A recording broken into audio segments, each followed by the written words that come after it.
Hello student, good morning to all. हम पढ़ रहे हैं मानव स्वास्थ्य और रोग, ह्यूमन हेल्थ एंड डिसीज के बारे में पढ़ रहे हैं। इस क्रम में हम आज आगे बढ़ते हैं प्रतिरक्षा या इम्यूनिटी। तो हेडिंग से प्रतिरक्षा है ना, इम्यूनिटी। प्रतिरक्षा का मतलब क्या होता है कि बॉडी के अंदर अपने रक्षा के लिए हमारे बॉडी के अंदर खुद ही एक सिस्टम होता है। हम जिस भी एटमॉस्फेयर में रहते हैं वहाँ बहुत सारे प्रकार के कुछ दिखाई देने वाले और बहुत सारे नहीं दिखाई देने वाले जीव हमारे आसपास रहते हैं। जैसे बहुत सारे वायरस, बैक्टीरियास वगैरह होते हैं, है ना, सूक्ष्म जीव होते हैं। और जो हम खाना खाते हैं, जो हम सांस लेते हैं उसके थ्रू, और पानी पीते हैं उसके थ्रू, ये जो है हमारे बॉडी के अंदर जाते हैं और हमारे बॉडी को बीमार करने की कोशिश करते हैं, अस्वस्थ करने की कोशिश करते हैं, अटैक करने की कोशिश करते हैं। तो इन सब के लिए हमारे बॉडी के अंदर अपनी रक्षा करने के लिए खुद का ही एक सिस्टम होता है। बहुत सारी चीज़ों से हम अपने आप की बॉडी जो है वो हमको पता भी नहीं चलता और वो अपनी रक्षा करते रहता है। इसी को कहते हैं इम्यूनिटी, प्रतिरक्षा। अगर हमारे बॉडी के अंदर प्रतिरक्षा सिस्टम ना हो, इम्यूनिटी ना हो, तो हम तो इतने ज़्यादा, मतलब हमारे चारों तरफ इतने ज़्यादा बीमारी फैलाने वाले कारक जो है रहते हैं कि वो हम हमेशा बीमार ही रहेंगे। पर ऐसा नहीं होता है। जब बहुत ज़्यादा कुछ संक्रमण हो जाता है या हमारे बॉडी की इम्यून सिस्टम, प्रतिरक्षा तंत्र कमज़ोर हो जाता है, तभी हम बीमार पड़ते हैं। अदरवाइज हम लगभग स्वस्थ ही रहते हैं। तो इस प्रकार प्रतिरक्षा तंत्र या असंक्राम्यता हमारे शरीर की संक्रमण से, किसी भी प्रकार का इन्फेक्शन है, संक्रमण है ना, बीमारी है, उससे रक्षा करता है। तब प्रतिरक्षा तंत्र के अध्ययन की जो शाखा होती है विज्ञान की, उसे प्रतिरक्षा विज्ञान या इम्यून बायोलॉजी कहा जाता है। इसके विभिन्न कार्यकलाप द्वारा इसके विभिन्न कार्यकलाप द्वारा इस वातावरण में उपस्थित विषाक्त भोज्य पदार्थ, रसायन, पोलें, सूक्ष्म जीव से हमारी बॉडी की ये रक्षा करते हैं। तब प्रतिरक्षा या इम्यूनिटी दो प्रकार की होती है, एक सहज प्रतिरक्षा और दूसरा उपार्जित प्रतिरक्षा। सहज प्रतिरक्षा किसे कहेंगे? Innate immunity. सहज प्रतिरक्षा एक प्रकार का अवशिष्ट रक्षा है जो जन्म के समय ही मौजूद होती है। ये हमको हमारे पेरेंट्स के थ्रू, माता पिता, दादा दादी जो भी हैं, वो हमारे जीन्स में होता है, डीएनए में होता है। और ये प्रतिरक्षा हमारे शरीर में बाह्य कारकों के प्रवेश के सामने विभिन्न प्रकार का बैरियर खड़ा कर देता है, रोध खड़ा कर देता है, और उस प्रकार ये हमारे बॉडी की रक्षा करता है। इसके लिए हमको सोचने समझने की आवश्यकता नहीं होती। अलग अलग व्यक्तियों में ये अलग अलग होता है। ये शरीर के अंदर बाहरी कारकों को प्रवेश करने नहीं देता। और तब सहज प्रतिरक्षा में 4 प्रकार के बैरियर या अवरोध होते हैं, जो कि है सबसे पहले शारीरिक, फिजिकल बैरियर।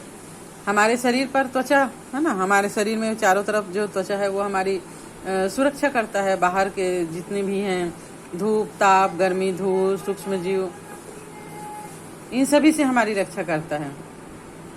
श्वसन, जठरांत और जनन मूत्र पथ को भी आस्तरित करने वाली एपिथेलियल की श्लेष्मा आलेप भी शरीर में घुसने वाले रोगाणु को रोकने में सहायता करता है। और दूसरा है कायिकी रोध यानी फिजियोलॉजिकल बैरियर। आमाशय में अम्ल का पाया जाना, HCl अम्ल का पाया जाना, मुंह में लार ग्रंथियों के द्वारा स्रावित लार, आंखों में बहने वाले आंसू, ये सभी रोगाणी वृद्धि को रोकते हैं। हमारे मुख के लार में इतने सारे एंजाइम्स होते हैं कि अगर आप सुबह उठकर, है ना, रात भर सोए और सुबह उठकर अपना मुंह का लार, छोटे मोटे कीड़े मकोड़े हैं उन पर थूक दो तो वो मर जाता है। मतलब इतना ज़्यादा इसमें प्रतिरोधक क्षमता होता है। आमाशय में पाए जाने वाला HCl, जिसका pH मान लगभग 1 से 3 pH तक होता है, बहुत ज़्यादा एसिडिक होता है। और ये भी हमारे भोजन के थ्रू हमारे बॉडी में जितने भी रोगाणु गए हैं, सूक्ष्म जीव गए हैं, उनको मारने का काम करते हैं।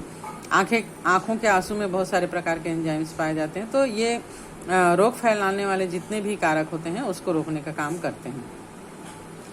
साइटोकाइन रोध या बैरियर, इसमें जो विषाणु है वो संक्रमित कोशिकाएं इंटरफेरॉन नामक प्रोटीन का स्रावन करती है और ये असंक्रमित कोशिकाओं को और आगे विषाणु संक्रमण से बचाती है।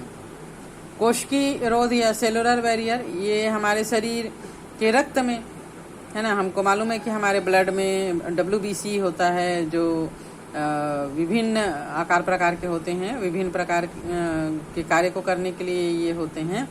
और ये जो है एक केंद्रकाणु और प्राकृतिक मारक लिम्फोसाइट्स है ना, लिम्फ ग्लैंड में लिम्फोसाइट्स बनते हैं। ऊतक में वृहद भक्षकाणु रोगाणु का भक्षण करते हैं और उनको नष्ट करने में सहायक होते हैं। तो इस प्रकार सहज प्रतिरक्षा या इनेट इम्यूनिटी के द्वारा बॉडी हमारा बॉडी जो है वो खुद ही बाहर के कारकों से हमारे बॉडी की रक्षा करने में समर्थ होता है। दूसरा होता है उपार्जित प्रतिरक्षा, एक्वायर्ड इम्यूनिटी।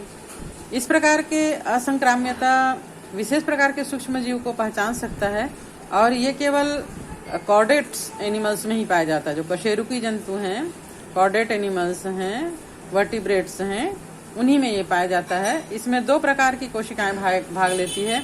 एक तो लिम्फोसाइट्स की कोशिकाएं, क्योंकि लिम्फ का सिस्टम जो है वो कॉर्डेट्स में ही होता है क्लोज्ड ब्लड सर्कुलेशन के कारण, और एंटीजन के विरोध में बनी हुई हमारे बॉडी के अंदर एंटीबॉडी। ये दोनों ही दोनों जो है वो हमारी बॉडी की बाहर से जो भी आक्रमण करने वाले कारक हैं उनसे हमारी बॉडी की रक्षा करते हैं। तब लिम्फोसाइट्स की कोशिकाएं 2 प्रकार की होती है। लिम्फोसाइट्स मतलब समझ रहे हो ना, लिम्फ में बनने वाली श्वेत रक्त कणिकाएं जो वो लिम्फोसाइट्स कहलाती है। लिम्फ ग्लैंड्स में बनता है ये। 11th में हमने ब्लड सर्कुलेटरी सिस्टम में पढ़ा था लिम्फ के बारे में। तो लिम्फोसाइट्स की कोशिकाएं 2 प्रकार की होती है। एक तो टी लिम्फोसाइट्स या टी कोशिकाएं और बी लिम्फोसाइट्स या बी कोशिकाएं। दोनों ही प्रकार के लिम्फोसाइट्स एवं असंक्राम्यता में भाग लेने वाले अन्य सभी कोशिकाएं अस्थि मज्जा में बनते हैं। ठीक है, बोन मैरो के बारे में आप लोग को पता है। बोन्स के बीच में जो नरम भाग होता है ना, उपास्थि में नहीं, नरम भाग ही होता है, वो अलग से बना हुआ रहता है, अस्थि मज्जा का बना हुआ होता है। इनकी कोशिकाएं ढीली ढीली होती है जिसको अस्थि मज्जा कहा जाता है। तो इनमें जो है वो टी कोशिकाएं और बी कोशिकाएं, T lymphocytes and B lymphocytes बनते हैं।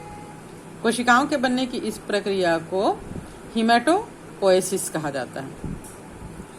हीमेटोपोएसिस नाम याद रखना। टी कोशिकाएं और बी कोशिकाओं के बारे में भी याद रखना, बोर्ड में अक्सर इसका क्वेश्चन पूछा जाता है। तो ये बहुत इंपॉर्टेंट चीज है ना। टी लिम्फोसाइट्स अस्थि मज्जा में उत्पन्न होकर थाइमस से गुजरता है। थाइमस ग्लैंड्स के बारे में आप लोग जानते ही हैं, ठीक है। और इस समय ये विशेष एंटीजन के विरुद्ध पहचानने की क्षमता अर्जित करता है जिस पर यह आक्रमण कर सकता है। ये उन कोशिकाओं को पहचानता है, उन एंटीजन को पहचानता है जिनको इनको नष्ट करना रहता है। ये विशेष एंटीजन के लिए होता है और कोशिकीय असंक्राम्यता में भाग लेता है। बी लिम्फोसाइट्स भी अस्थि मज्जा में बनता है और ये एक विशेष प्रकार के एंटीजन के लिए होता है। जब विशेष एंटीजन इसको सक्रिय कर देता है तब बी कोशिकाएं जो हैं वो विभाजित होने लगती है और प्लाज्मा कोशिकाएं बनाने लगती है जो एंटीबॉडी का निर्माण कर देती है। एंटीजन के खिलाफ लड़ने वाली जो बॉडीज होती हैं उनको एंटीबॉडीज कहते हैं। एवं रुधिर के द्वारा संक्रमण के जगह पर पहुंच जाता है, जहां पर भी संक्रमण हुआ रहता है वहां पहुंच जाता है।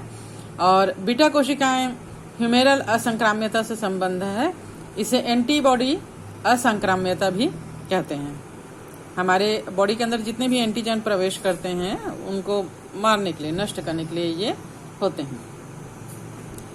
प्राथमिक अनुक्रिया, जब कोई एक विशेष एंटीजन शरीर में पहली बार प्रवेश करता है, प्रथम बार प्रवेश करता है, तब कुछ दिनों के पश्चात रुधिर में एंटीबॉडी बनता है और ये बहुसंख्यक करने के बाद कम हो जाते हैं। इसे प्राथमिक अनुक्रिया कहते हैं। इसके लिए छोटे लिम्फोसाइट्स का प्रयोजन होता है और यह एंटीबॉडी संश्लेषण कर सकता है, यह प्रभावी कोशिका को बनाता है। द्वितीयक अनुक्रिया, जब व्यक्ति दोबारा उसी एंटीजन के द्वारा संक्रमित होता है तब 2-3 दिनों में एंटीबॉडी संश्लेषण ज्यादा होने लगता है। इसे द्वितीयक अनुक्रिया कहते हैं। जैसे मान लीजिए हमारे बॉडी के अंदर किसी वायरस ने अटैक किया, तो हमारे बॉडी जो है उसको पहचान कर उसके खिलाफ एंटीबॉडी जो बनाएगी वो थोड़ा सा टाइम लगता है। लेकिन जब वो सेकंड बार अटैक करता है तो चूंकि उसको बॉडी पहचान चुकी रहती है, इसलिए हमारे बॉडी के अंदर तेजी से एंटीबॉडी बनने लगता है ना। तो 2-3 दिनों में ही एंटीबॉडी का संश्लेषण होने लगता है। इसको द्वितीयक अनुक्रिया कहते हैं। ये अनुक्रिया बहुत जल्दी और तीव्र गति से होता है। प्राथमिक और द्वितीयक प्रतिरक्षा अनुक्रिया हमारे शरीर के ब्लड में मौजूद 2 प्रकार के विशेष प्रकार के लसिकानुओं के द्वारा होता है। बी लसिकानु और टी लसिकानु। रोगजनक की अनुक्रिया में बी लसिकानु हमारे रक्त में प्रोटीनों की एक सेना उत्पन्न करते हैं ताकि ये रोगजनक से लड़ सके। ये प्रोटीन प्रतिरक्षी एंटीबायोटिक्स कहलाती है। टी कोशिकाएं स्वयं तो प्रतिरक्षा का श्रावण नहीं करती, लेकिन प्रोटीन उत्पन्न करने में बी कोशिकाओं की मदद करती है। प्रत्येक प्रतिरक्षी अणु में 4 पेप्टाइड श्रृंखला होते हैं। 2 छोटी 2 लघु श्रृंखलाएं कहलाती है और 2 बड़ी 2 जो दीर्घ श्रृंखलाएं कहलाती। इसलिए प्रतिरक्षा को H2I2 के रूप में दर्शाया जाता है। हमारे शरीर में विभिन्न प्रकार के प्रतिरक्षी उत्पन्न किए जा सकते हैं, जैसे IgA, IgM, IgG, IgD, IgE, है ना। तो